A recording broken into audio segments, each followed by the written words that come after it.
बारिश में चटोरी देवरानी, सात्विक जेठानी के स्नैक्स।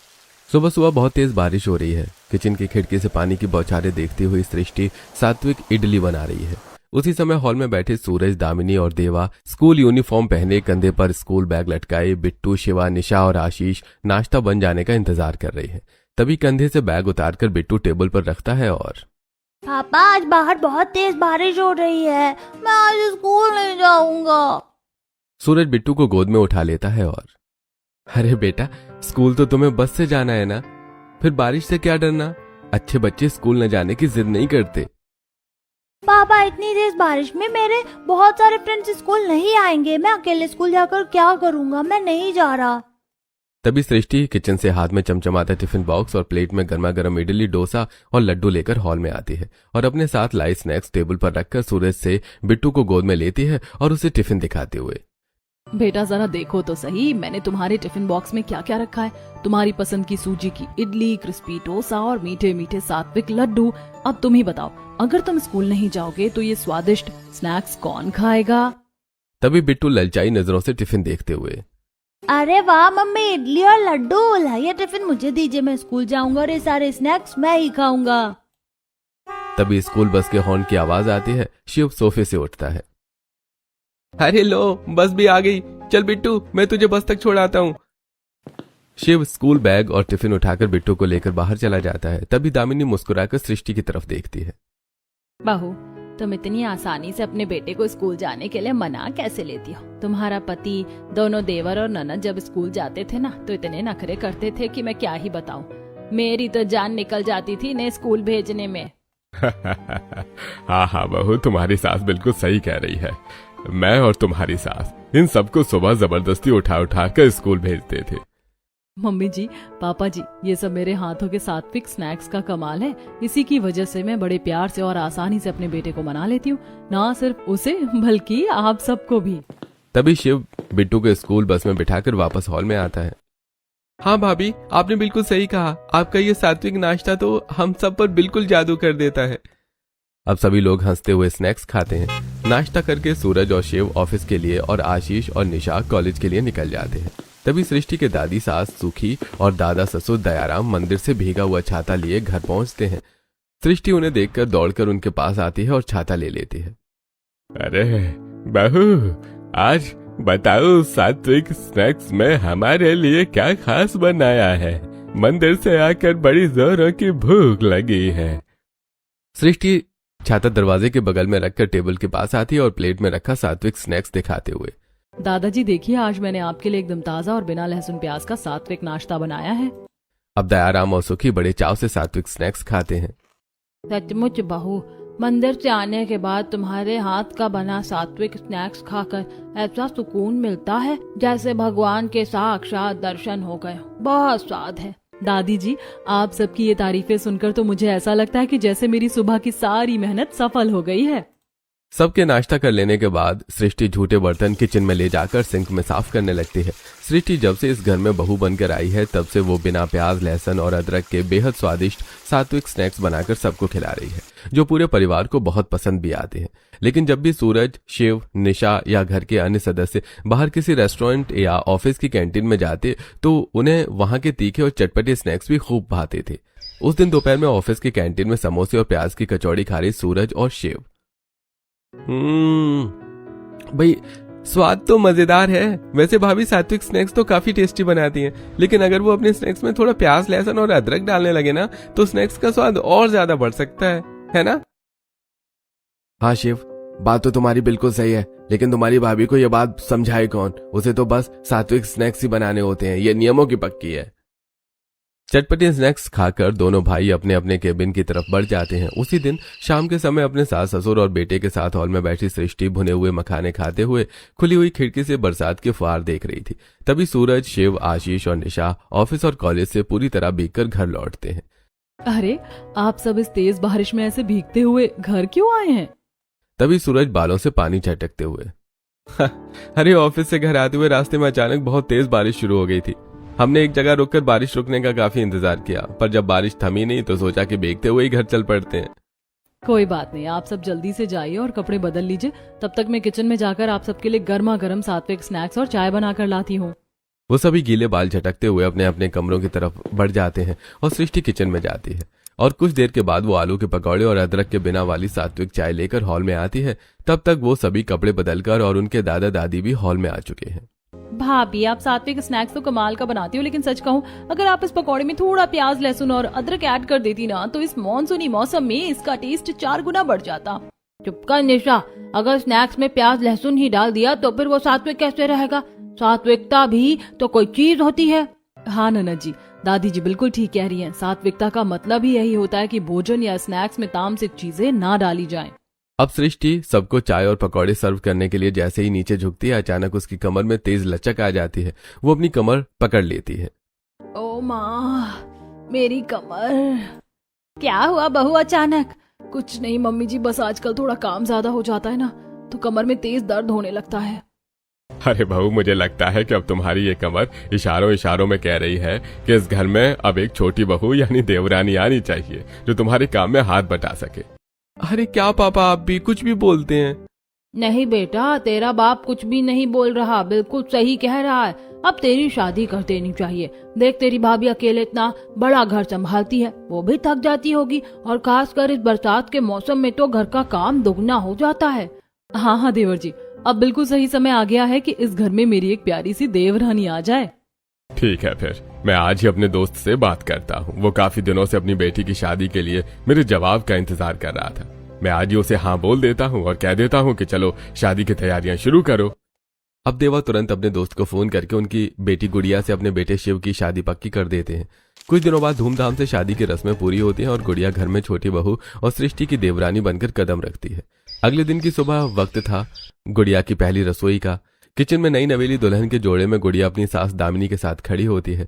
गुड़िया उसे किचन का सारा सामान दिखा रही होती है, तभी रैक में रखे मसालों के डिब्बों की तरफ इशारा करके, देखो बहू, यहाँ सारे मसाले रखे हैं, वहाँ राशन का सामान है और फ्रिज में दूध, सब्जियाँ और ड्राई फ्रूट्स रखे हैं। तुम आराम से अपनी पहली रसोई की तैयारी करो। अब गुड़िया पूरी किचन का अच्छे से मुआयना करती है और फ्रिज खोलकर ध्यान से देखने के बाद, मम्मी जी, यहाँ सब्जियाँ तो बहुत सारी हैं, लेकिन अदरक, लहसुन और प्याज कहीं दिखाई नहीं दे रहे, वो कहाँ रखे हैं? तभी उसकी जेठानी सृष्टि किचन में एंट्री लेती है। देवरानी जी, हमारे घर में हमेशा शुद्ध सात्विक खाना ही बनता है, खासकर सात्विक स्नैक्स। तो हमारे अदरक, प्याज, लहसुन का इस्तेमाल नहीं होता। अजीब बात है, ऐसा कैसे हो सकता है? मैं बिना प्याज, अदरक और लहसुन के खाना कैसे बनाऊंगी? मुझे तो बिना चटपटे मसालों के खाना बनाना आता ही नहीं। चलो बहू, बातें बाद में करना, फटाफट पहली रसोई में कुछ मीठा बना दो। दामिनी और सृष्टि किचन से बाहर चली जाती हैं। गुड़िया थोड़ी देर सोचती है और फिर फ्रिज से दूध और ड्राई फ्रूट्स निकालकर खीर बनाकर सर्विंग बाउल में लेकर डाइनिंग हॉल में आती है। डाइनिंग टेबल पर अपने सास, ससुर, जेठ, नंद, देवर और बिट्टू को सर्व करती है। पापा जी, दादाजी, दादी जी और जेठानी जी दिखाई नहीं दे रहे, बोलो कहाँ गए? भाभी, वो तीनों मंदिर गए हैं। बड़ी भाभी ने मन्नत मांगी थी कि आपकी शादी भैया से हो जाए, बस उसी मन्नत के लड्डू चढ़ाने वो सब मंदिर गए हैं। क्या सच में जेठानी जी ने मेरे लिए इतनी बड़ी मन्नत मांगी थी? हाँ गुड़िया, भाभी दिल की बहुत अच्छी हैं। तभी हॉल के दरवाजे से दयाराम, सुखी और सृष्टि हाथ में पूजा की थाली और लड्डू लिए अंदर आते हैं। गुड़िया तुरंत अपनी जेठानी सृष्टि के पास जाती है। जेठानी जी, मुझे नहीं पता था कि आप मेरे लिए इतनी बड़ी मन्नत भी मांग सकती है। मुझे बहुत अच्छा लगा, अब पता चल गया ना। ये लो भगवान का प्रसाद खाओ। सृष्टि अपनी देवरानी को लड्डू देती है। गुड़िया पहले खुद प्रसाद खाती है और फिर सबको खिलाती है। सृष्टि टेबल पर रखे खीर से भरे बाउल्स देखती है और मैं जरा पड़ोसियों को भी मंदिर का प्रसाद और गुड़िया की पहली रसोई की खीर देकर आती हूँ। तभी अचानक बहुत तेज बारिश शुरू हो जाती है। बहू, बाहर देखो कितनी तेज बारिश हो रही है, रुक जाओ, बाद में चली जाना। अरे मम्मी जी, शुभ काम के लिए कदम आगे बढ़ चुके हैं तो उन्हें रोकना ठीक नहीं होता। मैं बस अभी देकर आती हूँ। सृष्टि खीर का बाउल उठाती है और छाता लेकर तेज बरसात में पड़ोस की नीलम के घर जाती है और दरवाजा खटखटाने पर जैसे ही नीलम दरवाजा खोलती है, दरवाजे पर सृष्टि को देखकर, अरे सृष्टि, इतनी तेज बारिश में तुम यहाँ, सब ठीक तो है?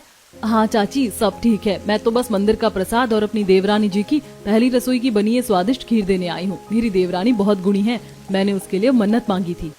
सृष्टि खीर का कटोरा और लड्डू आगे बढ़ाती है, अब सृष्टि से खीर और लड्डू लेते हुए। सचमुच सृष्टि, तुम जैसी जेठानी किस्मत वालों को मिलती है जो आते ही देवरानी की इतनी तारीफ कर रही है। नीलम को खीर और लड्डू देकर सृष्टि घर वापस आ जाती है। तब तक ऑफिस जाने वाले ऑफिस, कॉलेज जाने वाले कॉलेज और बिट्टू स्कूल चला जाता है। सृष्टि अपने देवरानी के साथ झूठे बर्तन ले जाकर किचन के सिंक में साफ करने लगती है। जेठानी जी, सुबह आपने मुझे क्या बताया था? आप कौन से स्नैक्स बनाती हैं? देवरानी जी, मैं सात्विक स्नैक्स बनाती हूँ, बिना प्याज लहसुन के। और मेरा मानना है कि हमें हमेशा सात्विक भोजन ही करना चाहिए, इससे विचार भी सात्विक रहते हैं। लेकिन जेठानी जी, मुझे तो बेहद चटपटे और मसालेदार स्नैक्स पसंद है। मैं अपने मायके में बिना चटपटे स्नैक्स के एक दिन भी नहीं रह पाती थी। खूब बनाती थी, खूब खाती थी और सबको खिलाती थी। देखो देवरानी जी, मायके में तुम भले ही जो मर्जी चटपटा खाती थी, लेकिन यहाँ तुम्हें मेरी तरह सात्विक स्नैक्स ही बनाने होंगे और वही खाने होंगे। इस घर का यही नियम है। तभी उनकी दादी सास सूखी किचन में आती है। दोनों बहुओं के बीच क्या गुपचुप बातें चल रही हैं भाई? अरे कुछ नहीं दादी जी, मैं तो बस अपनी देवरानी को बता रही थी कि यहाँ हम लोग किस तरह के स्नैक्स खाते हैं। हे भगवान, अब मैं यहाँ चटपटे स्नैक्स के बिना कैसे रह पाऊंगी? यहाँ तो सांस लेना भी सात्विक हो गया है। उनकी दादी सास वहां से चली जाती हैं। कुछ देर बाद बर्तन धोकर वो दोनों भी अपने अपने कमरे में चली जाती हैं। जब शाम को ऑफिस से लौटकर शिव अपने कमरे में आता है तो गुड़िया को बिस्तर पर उदास और परेशान बैठा पाता है। क्या बात है गुड़िया, तुम आज इतनी परेशान क्यों लग रही हो?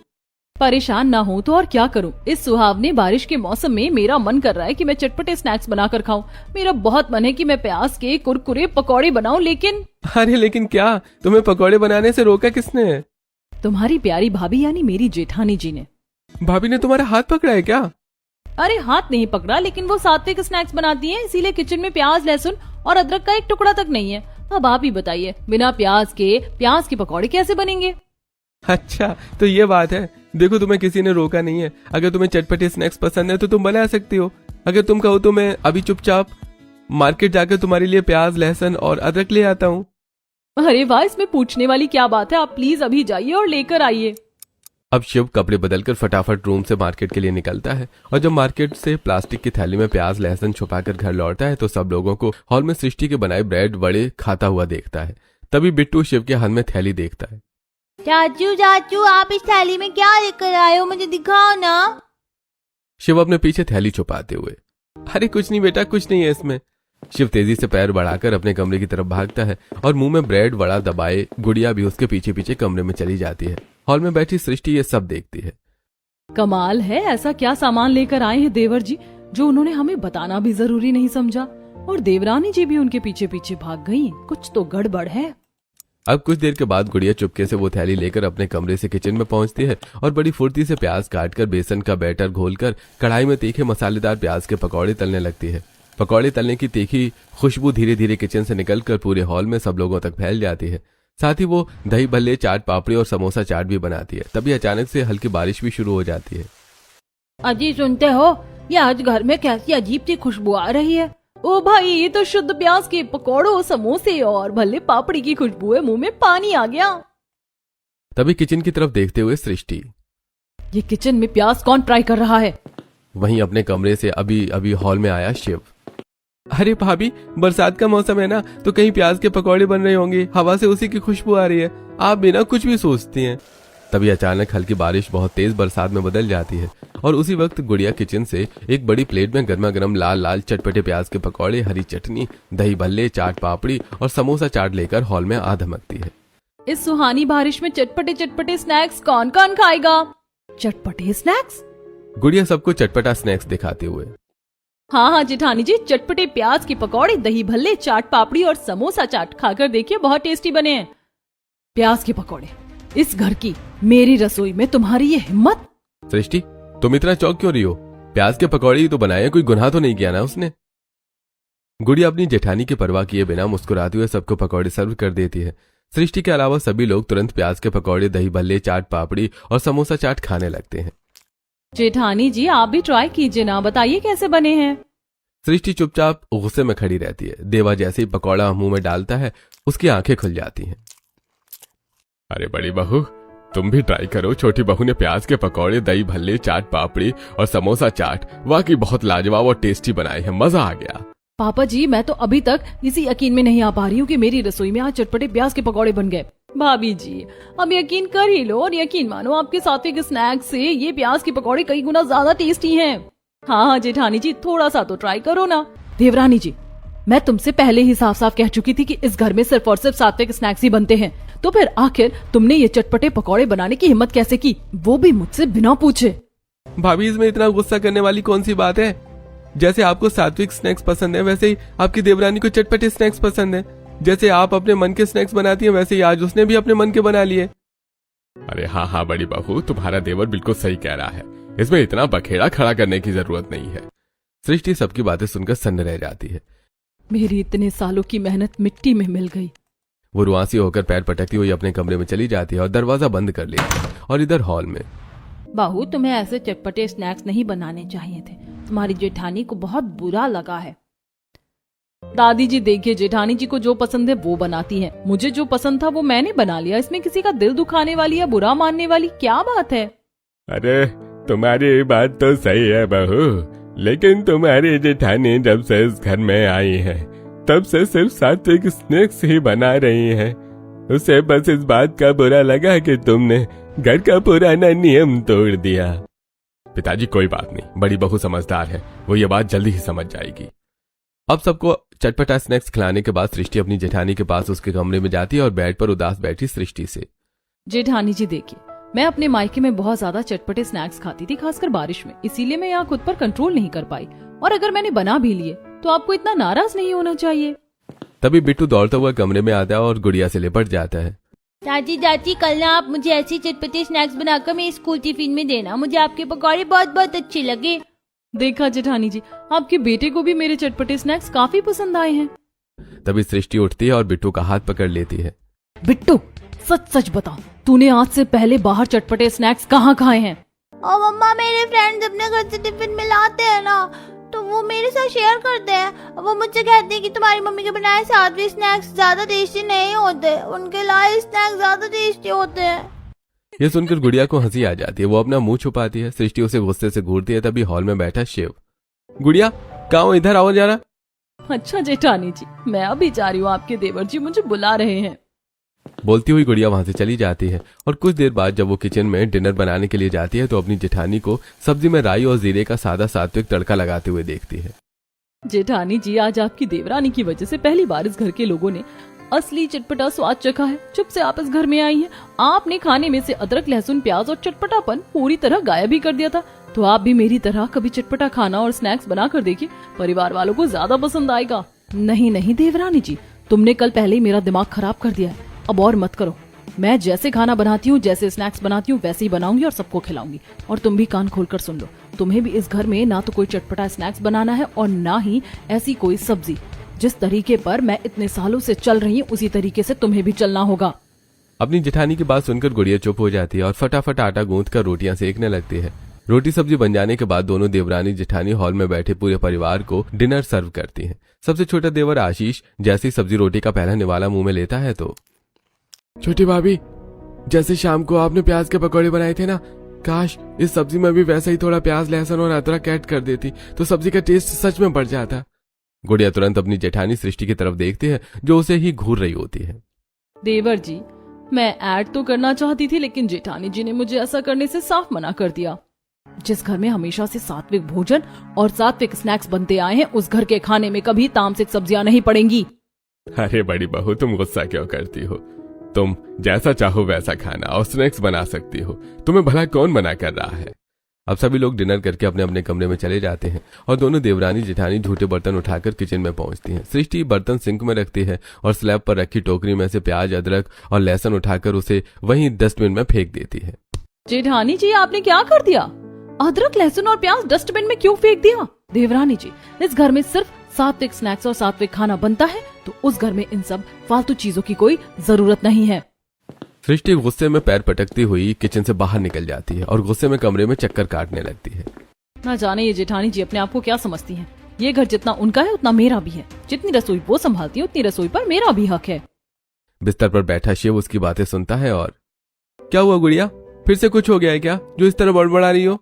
देखिए जी, मुझे बारिश में चटपटे स्नैक्स खाने ही हैं और चटपटे स्नैक्स में प्याज, धनिया, अदरक और लहसुन पड़ता ही पड़ता है, लेकिन आपकी भाभी मुझे जबरदस्ती रोक रही है। मैं अपने मायके में किसी के रोकने से नहीं रुकी, तो यहाँ भी नहीं रुकूंगी। तो कोई बात नहीं गुड़िया, भाभी को जो करना है करने दो, तुम अपने मन का बनाओ। और अगर वो तुम्हें ज्यादा रोके या परेशान करे तो तुम घर के बड़ों से शिकायत कर दो, खासकर दादाजी और दादी जी से। हाँ, अब मैं ऐसा ही करूंगी। तो चलो अभी मार्केट से अदरक, प्याज और लहसुन लेकर आते हैं। अब गुड़िया और शिव चुपके से मार्केट निकल जाते हैं। फिर अगली सुबह गुड़िया अपनी जेठानी से पहले किचन में पहुंचकर प्याज, अदरक और लहसुन चॉप करके बेहद चटपटी ग्रेवी मंचूरियन बनाने लगती है। मसाले और सॉस का तीखा तड़का लगते ही उसकी तेज खुशबू पूरे घर में फैल जाती है। उसी समय उसकी जेठानी सृष्टि अपने कमरे में बिट्टू को स्कूल के लिए तैयार कर रही थी। खुशबू सूंघते ही वो चौंक कर किचन की तरफ भागती है।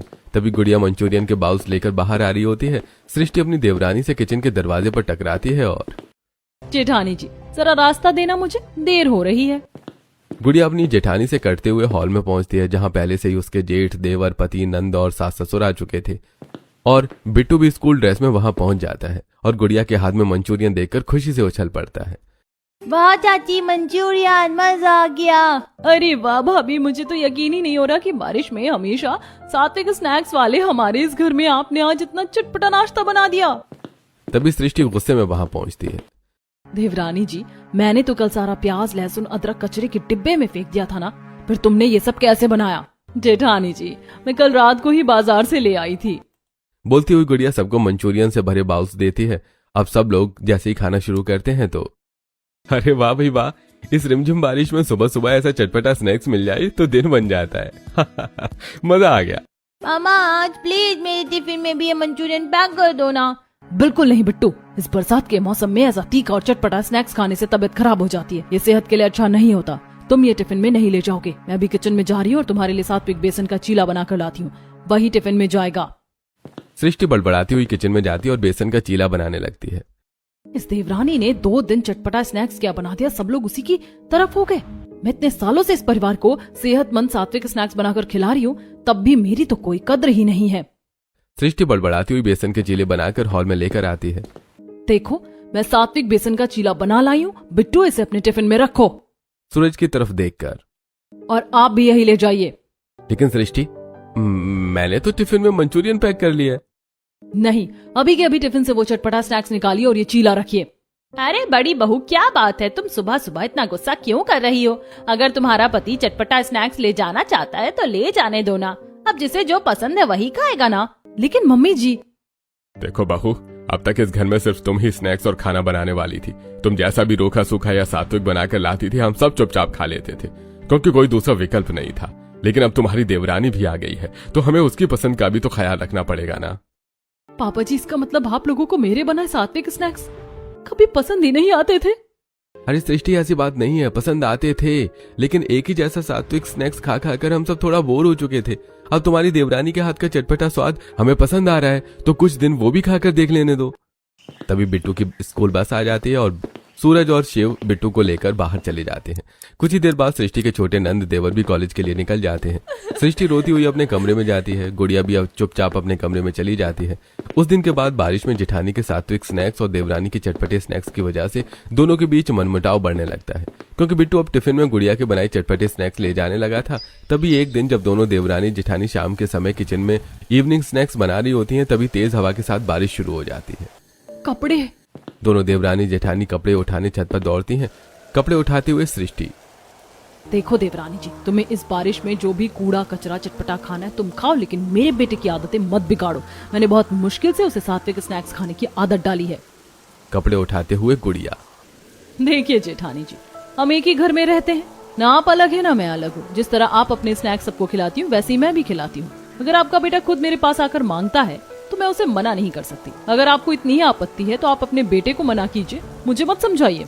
मैं उसे मना नहीं कर सकती, लेकिन तुम्हें तो बोल सकती हूँ ना। तुम इस घर में नई आई हो, तुम्हें तमीज होनी चाहिए। अब थोड़ी देर में दोनों के बीच छत पर ही बहस होने लगती है। उसी समय अपनी छत पर सूख चुके कपड़े उठा रही उनकी पड़ोसन नीलम दोनों की बहस सुनती है। वो दोनों कपड़े लेकर नीचे आ जाती हैं। फिर अगले दिन जब हल्की बारिश में सृष्टि छाता लेकर अपने घर से निकलती है, तो अपने घर के बाहर छाता लेकर खड़ी सब्जी वाले का इंतजार कर रही नीलम उसे देखकर उसके पास आती है और, सृष्टि सुनो, उस दिन तो तुम बड़ी खुश हो रही थी कि तुम्हारे देवर की शादी हो गई। तुम देवरानी के आने की खुशी में लड्डू बांट रही थी, लेकिन कल जो तुम दोनों के बीच छत पर हो रहा था वो सब क्या था? पूरी गली ने तुम्हारी बहस सुनी। चाची, अब मैं क्या ही करूं? मैं इस बारिश के मौसम में अपने पूरे परिवार की सेहत के लिए सात्विक स्नैक्स बनाती हूँ, लेकिन मेरी ये जो नई देवरानी आई है ना, वो चटपटे स्नैक्स बना बनाकर सबकी आदतें और पेट बिगाड़ रही है।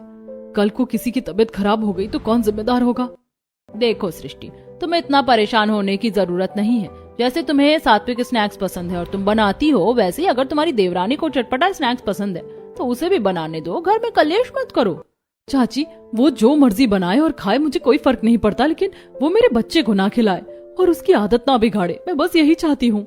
नीलम की बात का जवाब देकर सृष्टि आगे बढ़ जाती है। ऐसे कुछ दिन बीतते हैं और एक शाम जब पूरा परिवार हॉल में बैठा था और बहुत तूफानी तेज बारिश शुरू हो रही थी, तो सृष्टि किचन में अपनी पुरानी आदत के अनुसार नारियल की चटनी और सात्विक वड़ा बनाकर लाती है और सबको सर्व करती है, वड़े का टुकड़ा देखते हुए। हाँ, अरे बड़ी बहू, बारिश में तुम्हारे सात्विक स्नैक्स तो अच्छे हैं, लेकिन सच कहूँ इस बारिश में अगर थोड़ा तीखा और चटपटा स्नैक्स मिल जाता ना तो आत्मा तृप्त हो जाती। तभी तुरंत सोफे से उठते हुए गुड़िया, पापा जी आप फिक्र मत कीजिए, मैं अभी किचन में जाकर आपके लिए गर्मा गर्म चटपटा नाश्ता बनाकर लाती हूँ। पापा जी क्या बात हुई? अब तक तो हर बारिश में आप बड़े चाव से मेरे सात्विक स्नैक्स खाते थे, तो आज अचानक आपका मन चटपटे स्नैक्स के लिए कैसे मचल गया? अरे ये क्या बात हुई बहू, है? अब हमें जो खाना है हम वही तो मांगेंगे ना। ये जरूरी तो नहीं कि तुमने बनाकर टेबल पर रख दिया, हम जिंदगी भर वही खाते रहें। और आखिर तुम ये फैसला करने वाली होती कौन हो, इस घर में कौन क्या खाएगा और क्या नहीं? ये सुनते ही सृष्टि की आंखों से आंसू छलक पड़ते हैं। देवा, ये तू अपनी बड़ी बहू से किस तरीके से बात कर रहा है? अगर वो बारिश में पूरे परिवार की सेहत के लिए सात्विक स्नैक्स खिलाना चाहती है तो इसमें उसकी क्या गलती है? तुम सब तो उसके पीछे ही पड़ गए हो। देखिए ना दादी जी, जब से मेरी देवरानी इस घर में आई है तब से इस घर में मेरी कोई वैल्यू ही नहीं रह गई है। सबको बस इसी के हाथ के चटपटे स्नैक्स पसंद आ रहे हैं। अगर आप सबको मेरे सात्विक नियमों से इतनी चिढ़ है तो एक काम कीजिए, आज ही इस घर की रसोई अलग कर दीजिए। देवरानी की रसोई अलग और मेरी रसोई अलग। सृष्टि, तुम होश में तो हो? इतनी सी बात के लिए तुम घर की रसोई अलग करने की बात कर रही हो? तुम्हें सिर्फ स्नैक्स के चक्कर में दो सगे भाइयों के बीच घर का बंटवारा करना चाहती हो? नहीं, मेरा वो मतलब नहीं था। जेठानी जी, आपके कहने का मतलब साफ साफ वही है। मैंने आज तक आपके सात्विक स्नैक्स के लिए आपको कभी नहीं टोका, तो फिर आप मुझे क्यों बार बार टोकती हैं? मैं जानती हूँ कि आप सालों से ससुराल संभाल रही हैं और घर वालों को सात्विक स्नैक्स खिला रही है ताकि उनकी सेहत अच्छी रहे, लेकिन आपको ये भी सोचना चाहिए कि अदरक लहसुन प्याज से जो चटपटा खाना मैं बनाती हूँ उससे किसी की तबीयत नहीं बिगड़ती। मुझे भी परिवार की सेहत का उतना ही ख्याल है जितना आपको है। अरे बस, बहुत हो गया, तुम सब ये तमाशा बंद करो। अरे अभी मैं इस घर में जिंदा हूँ और जब तक मैं जिंदा हूँ इस घर के सारे फैसले सिर्फ मैं ही लूंगा। पिछले कई दिनों से मैं देख रहा हूँ इस घर में सात्विक स्नैक्स और चटपटे स्नैक्स को लेकर महाभारत मची हुई है। बड़ी बहू को सात्विक पसंद है और छोटी बहू को चटपटा। लेकिन कान खोल कर सुन लो, मैं सिर्फ इस सात्विक और चटपटे स्नैक्स की वजह से अपने जीते जी इस घर का बंटवारा नहीं होने दूंगा। सृष्टि और गुड़िया दोनों सिर झुकाकर चुपचाप खड़ी हो जाती हैं। अरे आज के बाद बड़ी बहू तुम्हें जो सात्विक बनाना हो तुम वो बनाना, और छोटी बहू तुम्हें जो चटपटा बनाना हो तुम वो बनाना। इस घर की रसोई एक ही रहेगी। घर के टेबल पर दोनों तरह के स्नैक्स रखे जाएंगे और जिसे जो खाना होगा वो अपनी मर्जी से खाएगा। कोई भी अपनी पसंद किसी दूसरे पर जबरदस्ती नहीं थोपेगा। समझ गए तुम सब? बहुओं, देखो, भले ही तुम दोनों इस घर की बहुएं हो, लेकिन ये घर की सबसे बुजुर्ग है। आज तक हमने कभी इनकी बात नहीं टाली, तो तुम दोनों भी नहीं टालोगी। घर की रसोई एक ही रहेगी। तुम दोनों मिलकर अपनी अपनी पसंद का स्नैक्स बनाओ। तभी सृष्टि और गुड़िया एक दूसरे की तरफ देखती हैं। जी मम्मी जी, अब से बारिश में जेठानी जी के सात्विक स्नैक्स भी बनेंगे और देवरानी के चटपटे स्नैक्स भी, और जिसे जो पसंद हो वो खा सकता है। दादाजी के निष्पक्ष फैसले के सामने दोनों देवरानी जेठानी का गुस्सा शांत हो जाता है, खासकर जेठानी का। और उस दिन के बाद एक ही किचन में दोनों देवरानी जेठानी सात्विक और चटपटे स्नैक्स बनाने लगती हैं।